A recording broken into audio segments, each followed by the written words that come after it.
ये वीडियो मुझे बनानी नहीं थी लेकिन मैं मजबूर होके बना रहा हूँ। कल मैंने एक वीडियो बनाई थी 75 ममालिक पे पॉज़ के हवाले से, जिसमें वाशिंगटन डीसी की एक अदालत ने एक ब्राज़ीलियन बंदा जिसने ईबी-5 अप्लाई किया हुआ था और उसका वीज़ा रुका हुआ था, उसने अदालत का दरवाज़ा खटकाया। अदालत ने पॉलिसी को अनलॉफुल करार दिया, जिसकी बेस पर जो है उसका वीज़ा रोका गया था और जो इदारे हैं उनको कहा जी इसका मामला जो है प्रोसेस करें।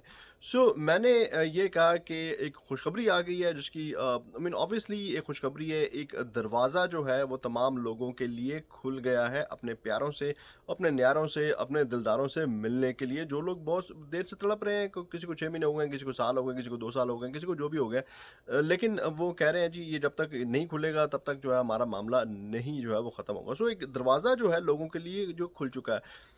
दूसरी चीज़ जो है क्लिनिक वर्सेस रूबियो, जो कि जिसमें एक जो लॉ फर्म है, उन्होंने इस पूरी पॉलिसी को जो है चैलेंज किया हुआ है।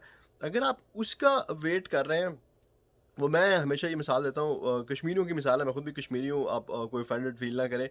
कि वो कहते हैं कि तपसी ते ठुस करसी, इसका मतलब होता है कि गर्म होगी वो, गोली की बात हो रही थी कारतूस की, कि गर्म होएगा तो खुद ही चल जाएगा। सो करना खुद कुछ नहीं करना, आपे ही तपसी तो ठुस करसी, चल गया तो चल गया, मैं तो ये नहीं तो बैठा हूँ यहाँ पे। सो अगर आप उसका वेट कर रहे हैं, हो सकता है उसमें 2 दिन लग जाए उसका फैसला आने में, हो सकता है उसको 2 महीने लग जाएँ, हो सकता है उसको 2 साल लग जाएँ। अगर आपने उसका वेट करना है तो फिर आपकी मर्ज़ी, करते रहें आप उसका।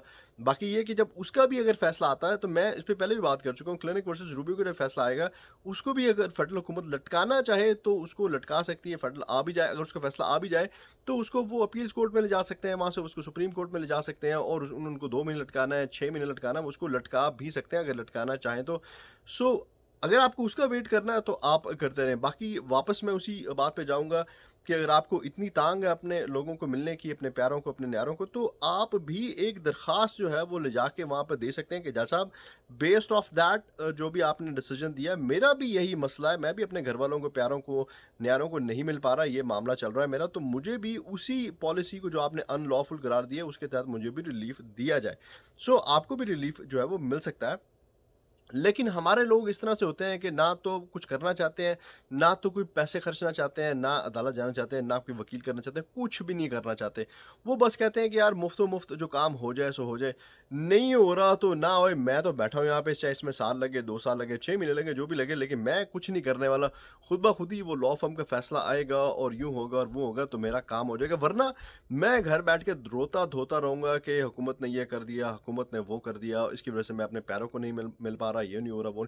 सो इल्ज़ाम दूसरों पे देते जाना लेकिन खुद कुछ नहीं करना। सो अगर आपके सामने एक प्रेसिडेंट अदालत का जो है वो फैसले का सेट हो चुका है, उसी प्रेसिडेंट से आप भी जाके अदालत का दरवाज़ा खटखा सकते हैं और अपना मामला जो है वो उसको चला सकते हैं। लेकिन आप चलाएँगे नहीं, आप उसी का वेट जो है वो करते रहेंगे। सो आप करते रहें wait. Thank you very much.